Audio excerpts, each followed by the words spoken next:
Okay. Hi everybody.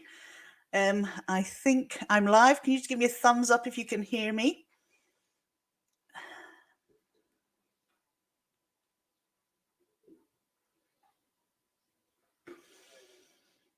Okay. Hello everybody. Can you actually hear me here? Oh, brilliant. Thank you. Thank you very much. We have had some totally amazing people on today, and I have learned so much, and I have got so much more research and reading to do, and I'm really just blown away by the information that's out here. Now, today I'm going to be, first of all, I'd like to thank Will and for that amazing discussion on elements, periodic tables, and the tarot. And I have actually gone and ordered the book already, so I've got that in my basket. Now, today we're looking at tarot and the media. What are we looking at? Now, I'm taking it from a fictional point of view, so movies, books, adverts. And we're just going to look at how tarot has been used by movies, tarot has been used in books. I'm not going to be looking at instructional books that we all as tarot readers would buy, but fictional reading. So this is all going to be quite low key, low in leveling compared to it's not highbrow at all. It's just sit back, relax, grab your cuppa, and let's just get on with it. And all this is, I'd just like to say now that this is all how I have found it. It's nothing that's sort of researched, etc., in the sense of, anybody else's work. It's just how I perceive it to happen, to be picked up by the media. And I hope you find it interesting. Roman, why do you feel? Oh, believe you me, yeah, that was going to actually happen, Brian. I was going to have Tales of the Unexpected, but I ended up, my techie bits aren't that good. So I'm going to get on with it now, and I will be showing you some clips, and I just want you to sit back and enjoy it. And first of all, I need to find out where my mouse has gone. There it is. So first of all, I'm going to be looking at movies, and I've taken 3 movies for this slot, and they come from 1965, 1973, and 2004. So they're movies that span 5 decades. And the reason I chose to do that was to sort of compare and see if any outlooks of people have changed, or outlooks of the people that produce movies have changed when it comes to tarot. And I think you'll be quite surprised at how it's approached. So let's get on with it. The first film we're going to look at is Dr. Terror's House of Horrors, and this is from 1965. It has quite a cast in it, and 2 of my favourites, Peter Cushing and Christopher Lee. Now, in this film, Peter Cushing is our protagonist, and he is a doctor of metaphysics. The part that I'm going to show you now is where he's introducing his tarot to fellow travellers on a train journey that they're on. And it's a part where he's actually dropped his deck or dropped a bag, his deck's fallen out, and people are helping him. This is about just a couple of minutes. So we'll get that going. I shall just make sure that I get this right. And here we go. I'm going to, if you can't hear it, just let me know. Hey,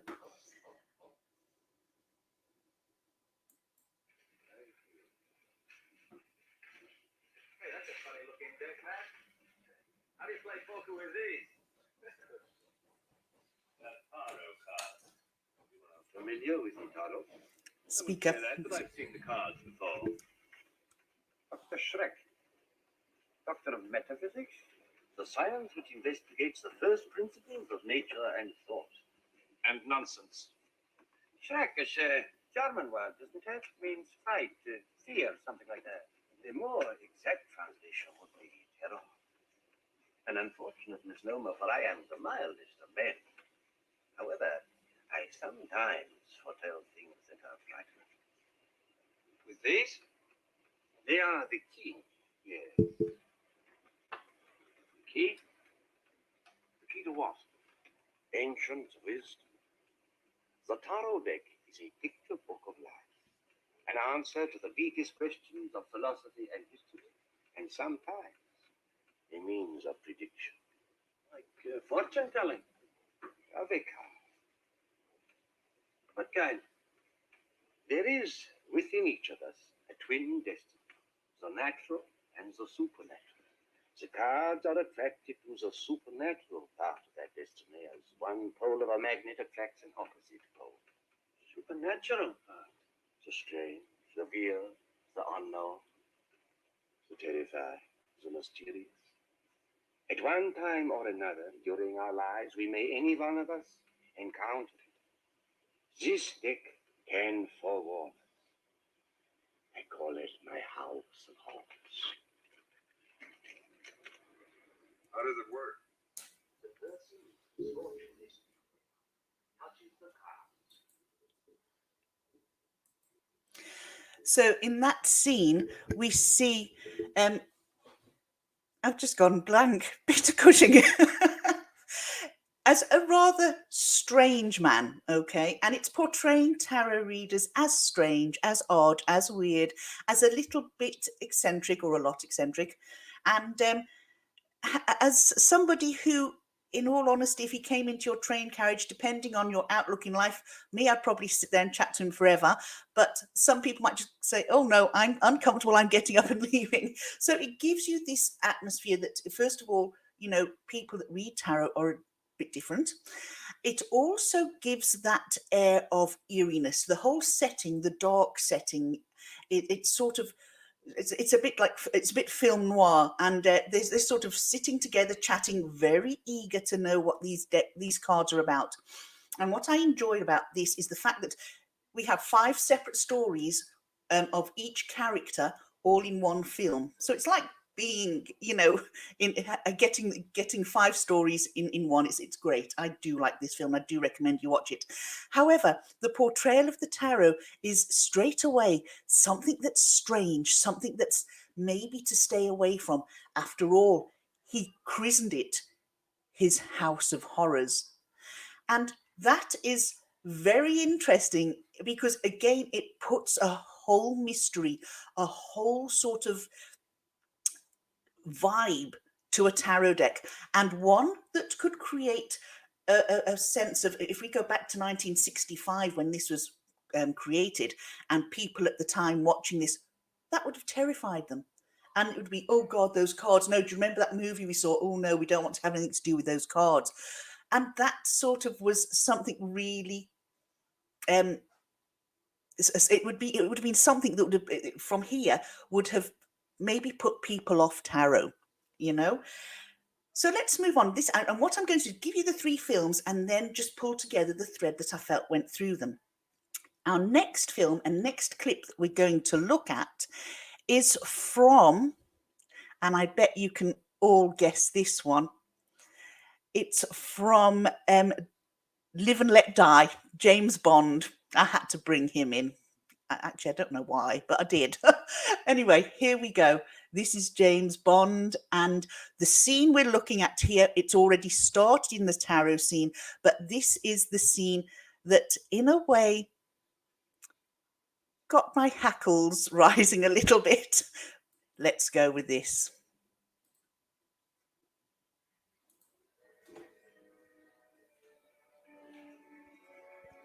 Us?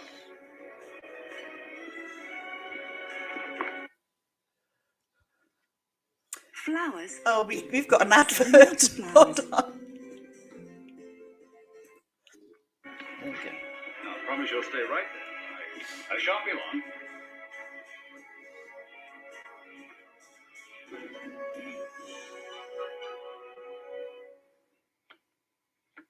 Put down those cards. It is a blasphemy. They tell nothing to those who cannot see. Oh, but they do. That's a bit of luck. Good luck for both of us. The cards say we will be lovers.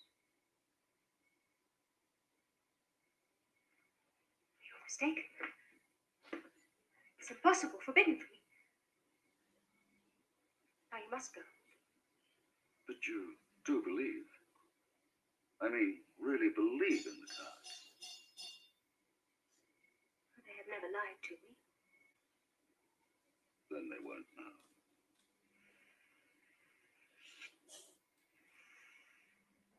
Pick one.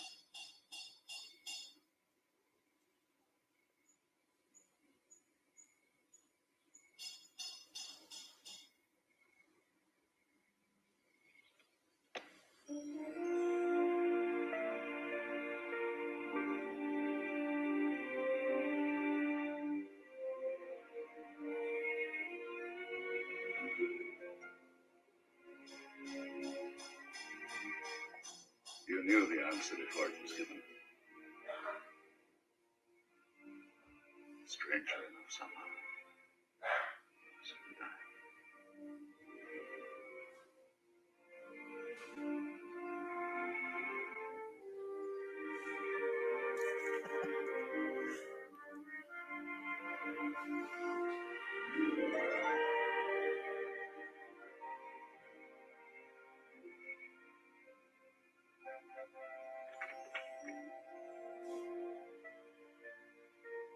Is there time before we leave for lesson number 3?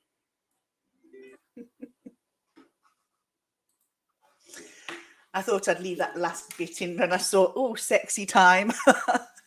Now, with this scene, what I found, there's a scene before this that includes tarot as well, but this one I found was the one that, if we were to behave like that in this day and age, now this is in 73, this was created, that would be coercive control, manipulating the deck, manipulating someone's thoughts and desires, etc., etc.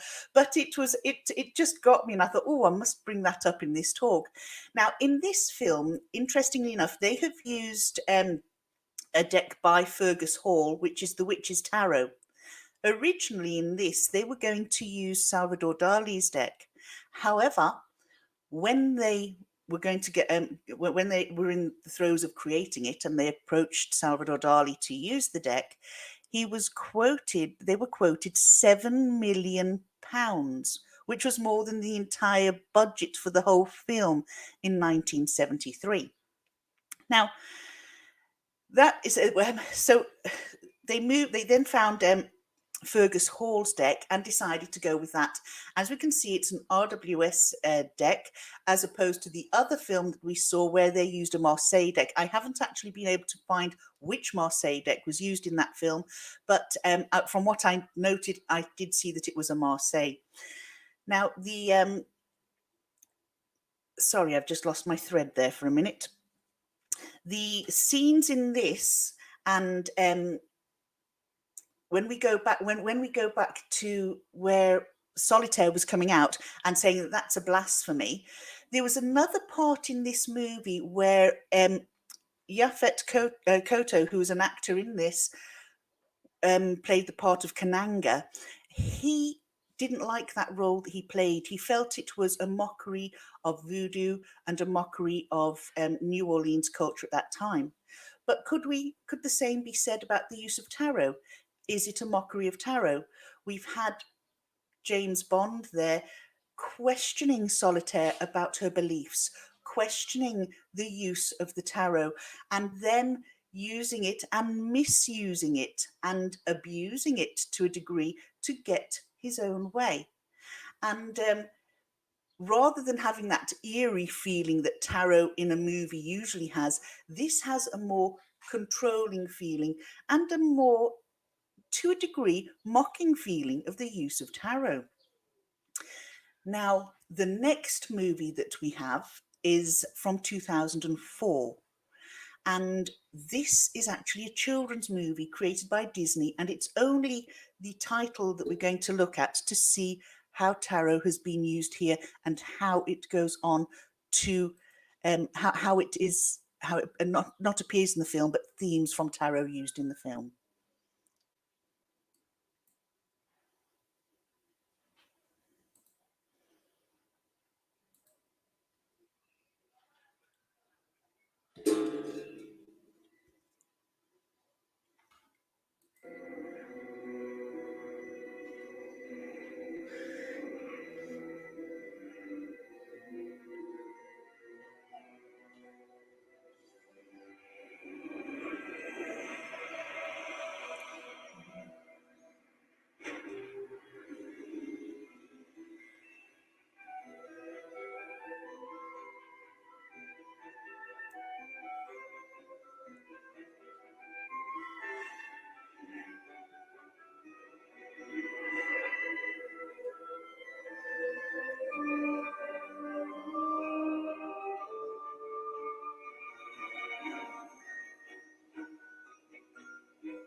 So in this part here, what we see is that we can see how they've used tarot to introduce the themes that will be running through the film. So we have the theme of death, we have the theme of love, and we have the themes of heartbreak that all run right the way through the film. It's a children's film. It is enjoyable. You can watch it online or whatever, but it is something where, yet again, if we look at all three films, the first one gave us fear. It was an old horror. It gave us, you know, that weary feeling, and sort of put tarot in a sort of a scary light. The second film that we saw looked at tarot in a mocking way, and again takes everything literal. So that, like in the first film, the death card was death. In the second film, we have the fool being used to manipulate, not the fool, sorry, the lovers being used to manipulate. And in this one, again, we have death meaning death, we have heartbreak, and we have the lovers again, and everything's very literal. And they're taking the cards and almost using them to a degree as using films in one sense to sort of put a negative air on the cards. It's sort of making them sort of, well, stay away from them. Look at this, the card's death, you know, and the devil, you know, you're hooked to this. It's very much what I would like to see is tarot being used in a positive manner in movies for entertainment. So say if our protagonist has a deck of cards and uses those cards to create a successful path in their life, as opposed to the cards being seen as something to be afraid of, something to be wary of, because I feel that with society at a time and still today it can be seen. I don't know if, you know, many of you might have come across, if you're going to do a reading for someone, they come in, oh, I'm very nervous, I've never done this before. Where's that nervousness stemmed from? It's stemmed from sort of negative promotion of tarot, or tarot being promoted quite negatively. Although entertaining, it's negative for tarot's reputation. And it's not that I don't want this to change, because I'm a horror movie lover, but at the same time I would like to see tarot portrayed in a more positive light within the movies. And going back to the James Bond movie, when they were going to use Salvador Dali's deck, ironically enough, when they decided to go with Fergus Hall's deck, it actually took Salvador Dali, I think it was another 8 years after the film had been released, to actually finish the deck he was creating. So, you know, it's a good job they didn't wait around for his deck, otherwise they would have been waiting a long time before they got the film out.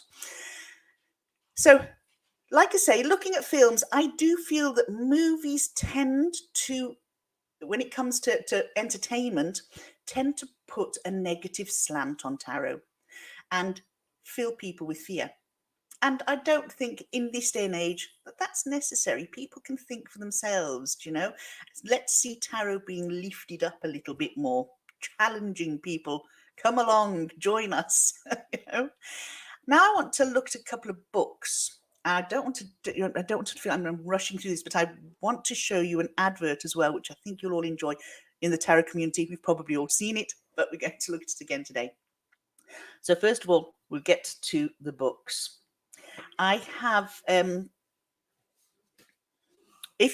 I'd really appreciate, if you've got other opinions, please put them up for discussion. They'd be really welcome. Now, there's a number of books that I've come across, fictional books that contain stories all about the tarot. And we're going to start off with this one that I have here with me. This is the Allegories of the Tarot. This was edited by Annetta Ribkin. I'm going to read the back for you. So it's all about the major arcana. So we have 22 cards, each an individual splinter of the human psyche. 22 writers, honing each splinter into a story of triumph and decay, arrogance and humility. Stories of the brightest lights and the darkest corners of the weirdest minds. 22 cross-genre worlds, 22 portals into the universal.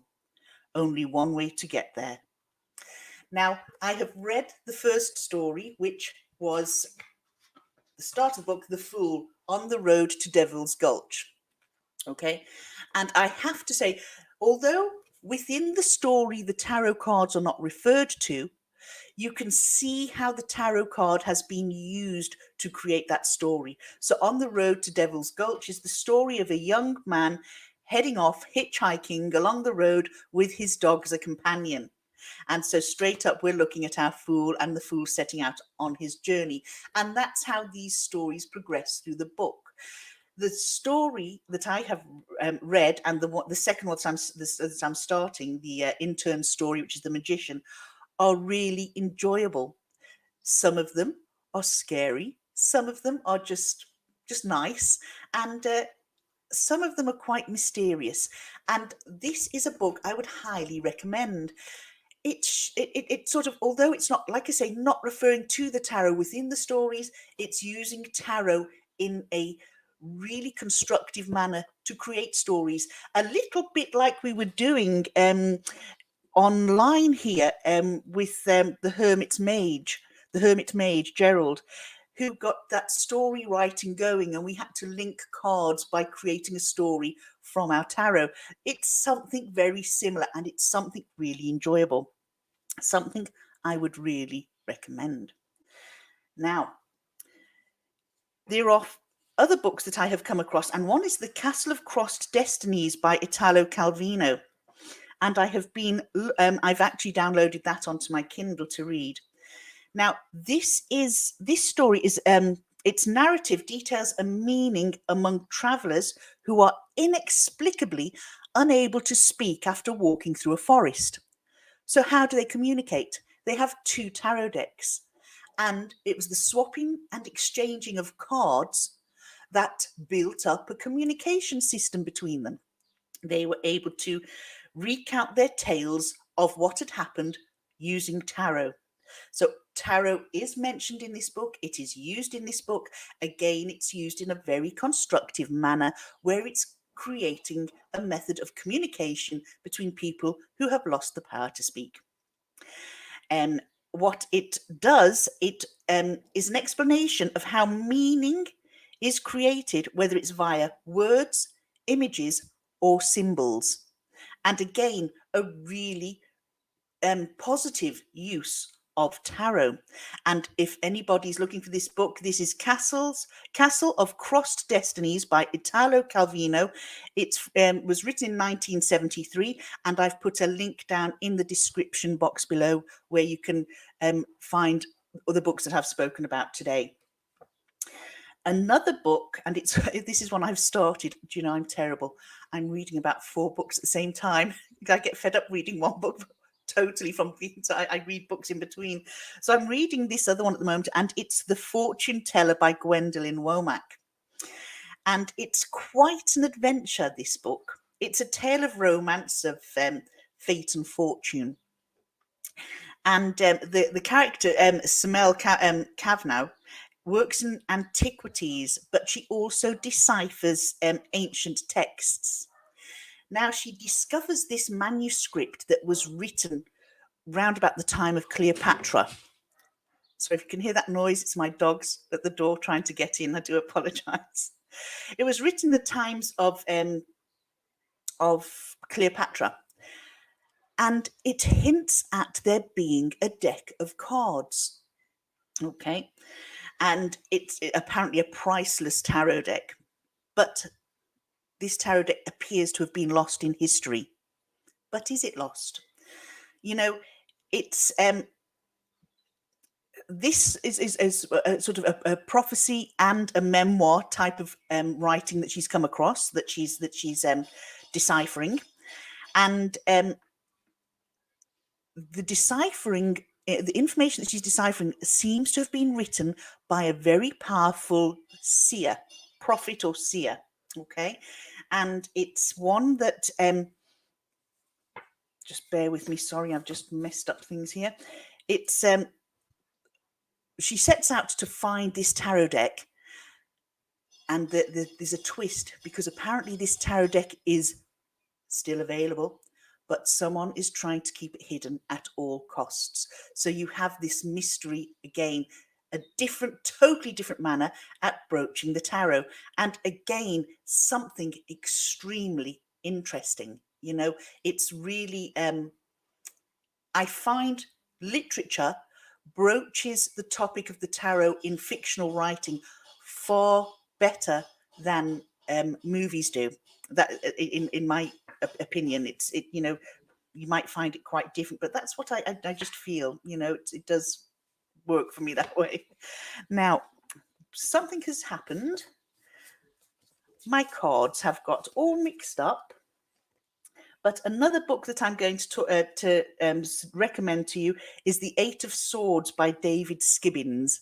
Now, The Eight of Swords is a detective series. Now, well, there's a detective series written by David Skibbins, all based around the tarot. Okay, and it's this particular one that I'm talking about it's a murder mystery series. He's a detective, and he's written the Eight of Swords. Is the Star, the High Priestess, the Hanged Man, and like I say, he's there's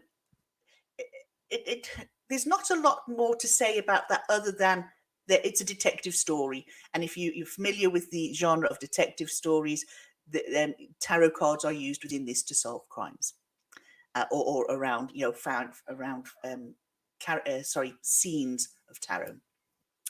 So those books now, if we do a comparison there to sort of movies to literature, whether it's because it's the books I picked or the movies I've picked, the movies have all sort of put a negative light on tarot. However, the literature have all seemed to put quite a bright light on tarot, quite positive. And if people had an inkling of, you know, or an urge to investigate tarot, I think if they were to read any of these books, they would be heading down the tarot path.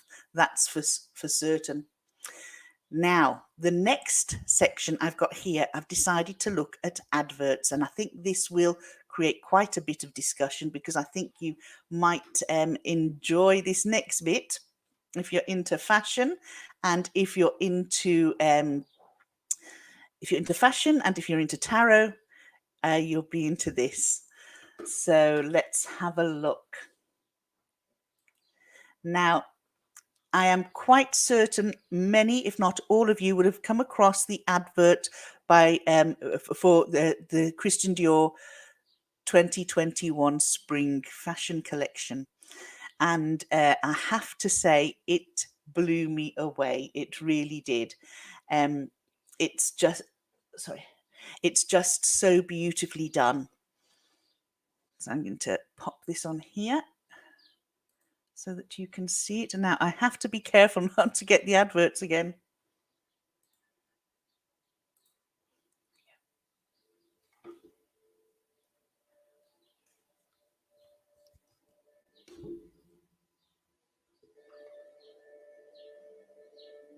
So could you just give me a thumbs up if you can hear this? Is it okay?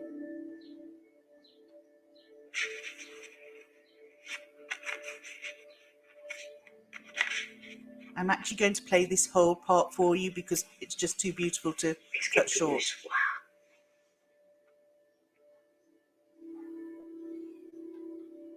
Qui suis-je? Thanks, Jen. Choisis une carte.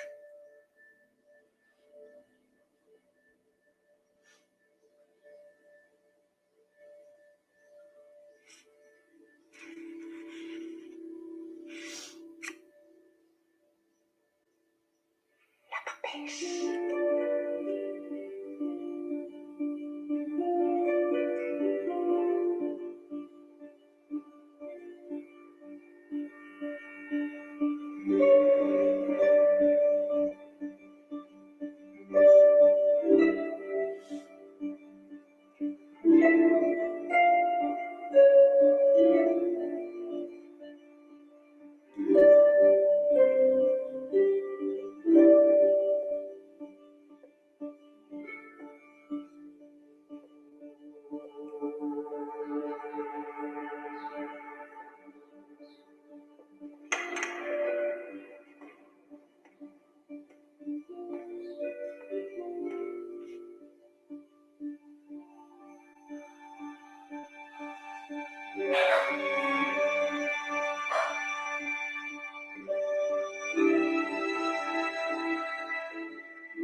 So that was the beautiful advert created by Dior for their spring collection for this year. Now, just before I go on, I was looking at some of the comments and just want to say Eternal Cycles Tarot by Kate.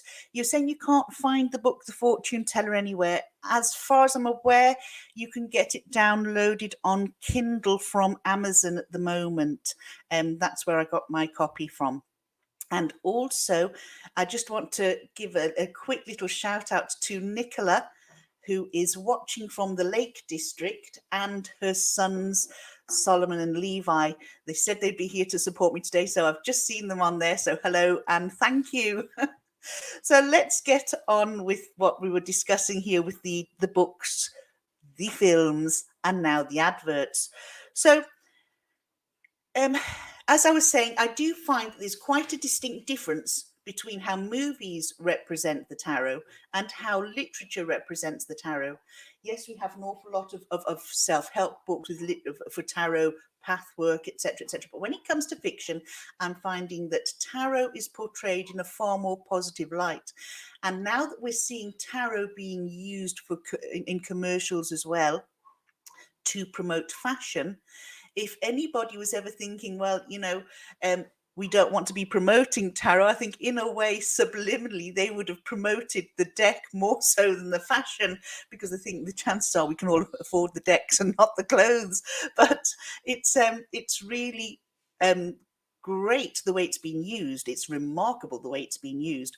But it's also, I feel, promoted the tarot as much as it promoted the fashion. And I was delighted to see. I think there's a lady called Anya here in the comments who said that the girl at the very beginning said, "Who am I?" Well, when we look and follow the advert that we've seen, thank you, Anya, for that, because I wasn't sure what she had said. She's finding herself. And the whole advert with the fashion and everything else, it's her whole journey until she finds herself and becomes at one with the self, embracing all aspects of her own personality, to the point that she gets all these personalities together and she becomes her own individual, wonderful being who goes on with her own life and moves on from there, which I thought was really beautiful. At this point now, can I just ask, do we have any questions at all? Is there anything, do any of you have any books that you could recommend, or any other films that you feel where tarot has been portrayed either on a negative or positive aspect? I'm just going to fly through some of the comments here because I haven't actually got to read too many of them. It's absolutely gorgeous. It's a wonderful advert there, Dawn. You were saying that was cool. It is. It's really, really quite beautiful. Book right. Do you want every outfit? Yes, I can agree. So do I. There's a couple in there that I thought, oh, wow, I would love to own those. Very captivating. Yes. It's just flying through. See if there's any questions up here. Sorry.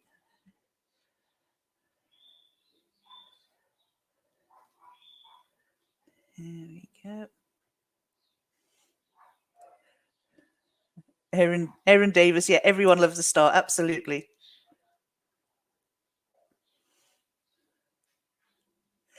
Yes, Orsi, the music was amazing to it, wasn't it? And I found that the same with the Haunted Mansion, the last movie we looked at. The music and the tarot cards really did go well, but with this, it was just it was absolutely fantastic. The music, the fashion, the whole tarot. And I noticed someone saying that about the fool. I agree. The fool in that at the beginning was quite difficult to listen to, that piercing giggle.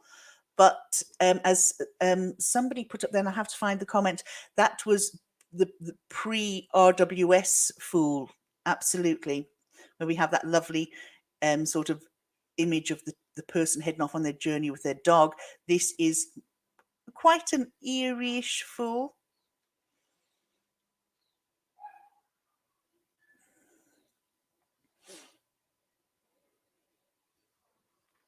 Roman, when you first saw this when it came out, you died and went to heaven. Absolutely. I must admit I was blown away by it. I actually find it's It's stunningly beautiful. I know I keep saying that, but I just can't. I can't not say it.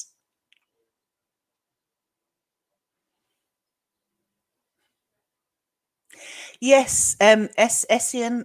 That I agree. There wasn't. There was not the male female balance for the lovers. Yeah, I did note that. Yeah. Yes, Orsi, they did. They showed more cards at the end that they hadn't shown in the actual film that they made.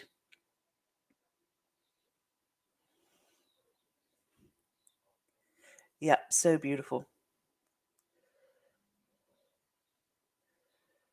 No, Elle, I think you're quite right. I don't think there needs to be. There doesn't need to be in it at all. I suppose in a way there was, in the sense with the short hair could have been portraying a male. I don't know. Elaine, we know how you spend your nights. You do movies, books, and adverts. Makes you want to make cake. Makes you want to have cake, Roman. Why is that then? Yeah, Spirit on the Path. It really was well done by Dior. The I was actually reading up on that, and the person, the Maria Grazia Chiuri, who is the lady who actually is the what do they call them, creative directors of Christian Dior's advert here, used the tarot as a theme because she actually reads tarot herself, and she had actually used tarot in some of the fashion in I think it was 2017 and 2018. I do stand corrected on that, where she actually used embroidery in the material, and she had tarot characters and symbols embroidered into the clothing for those fashion shows, or collections, I should say. And emerging dreams. The collection, we've got a quote, a piece here. I'll read from it. The collection, however, took those occult motives to the next level, merging dreams and spirituality with reality. It's I have to say, it's a fantastic use of the tarot in modern day life, isn't it? Really. It is. It's totally fabulous, Jackie. It really is.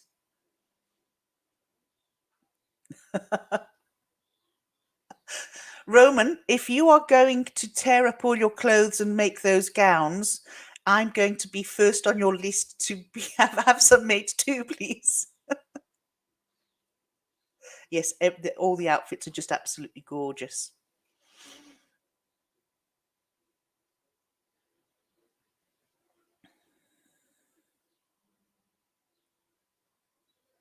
Sorry, I'm going quiet. I'm just reading some of the comments here.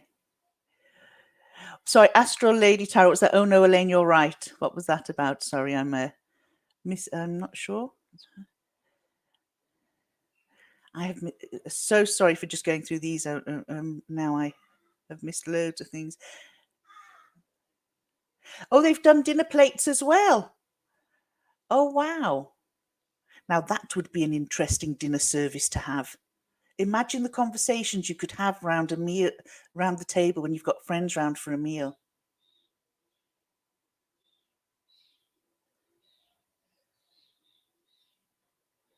Ah. Oh, absolutely! Thumbs up for the video. It's really lovely. All right, now so if we go back and just look at what I've covered here, it hasn't been a great deal, but it's been as much as I can get into an hour, and it was, the use of the tarot in the movies, the use of the tarot in books to create stories, and the use of tarot to promote a product. And I feel that in the movie section, we've gone over 5 decades, and there's not been a change really in how tarot has been portrayed in fictional movies. They're still being used for the horror scenes. They're still being used for scaring people. I am not complaining about that because, like I said, I've previously said, I enjoy horror movies, but it would be lovely to see them used in a little bit more of a positive way in the movies. Does anybody have any movies that they have seen where tarot is used in a more positive light? When I decided to do this topic, when I was researching it, I did find that the majority of films that I came across were horror films. In fact, I can't name one film that didn't have horror linked to it. Literature, on the other side, on the other hand, has worked so well and really used tarot in a positive light to create works that will entertain us, that keep us hooked, that make us want to read more by that author. And all of us are probably alike. If we know that an author has written something on tarot because of our interest in tarot, we're going to go out and buy it, especially when it's coming from a very positive standpoint. This is the first time I've seen tarot used in an advert. Now, I did Google it to try and find another one so that we could do a comparison, but there was only one other, and it turned out not to be an advert as such at all. It was more somebody's making one of those home movies where the camera's moving everything, that make me feel a bit sick when I watch them, actually, because I can't watch that camera moving all the time. So I think Christian Dior are the only ones, and again, I stand corrected. If anybody knows any difference, I would love it if you could share the information here with us, that we can go off and have a look at it ourselves. Let's have a look. See, there was a fashion house that did a show based on art form, Mother Peace deck, but don't remember when. Oh, that would be actually interesting to look up, that, MA. It really would.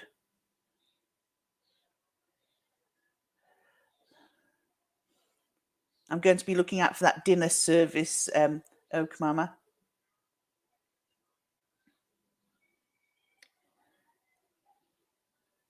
You watched The Irregulars. The tarot episode was interesting and showed the Order of the Golden Dawn, but the cards were used for murder to gain power within the order. Oh, I see. Right.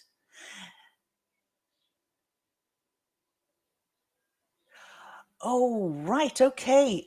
Essien has said that Frankie Albano's lover's card was used in an advert for hair back in the 60s, and there's a poster on eBay, for sale on eBay. Oh, wow. Okay. That was Dior too. Oh, right. Okay.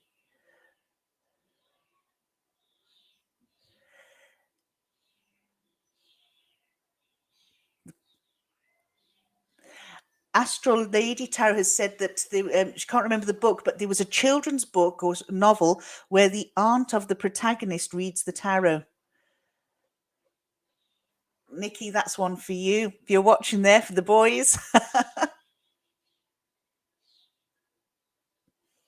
Let's have a look there.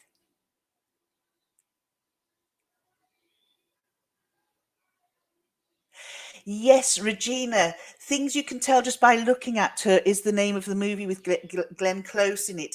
Yes, that was one that I saw. There was a reason I didn't choose to do that one. And I think what was it? It was just the way the woman was sitting when she was having the tarot reading, the actual reader. And it was sort of, I thought, well, if I was having a tarot reading from her, I wouldn't be very happy. But again, that's another movie there. I believe it's quite a good movie, actually. I haven't seen that one yet.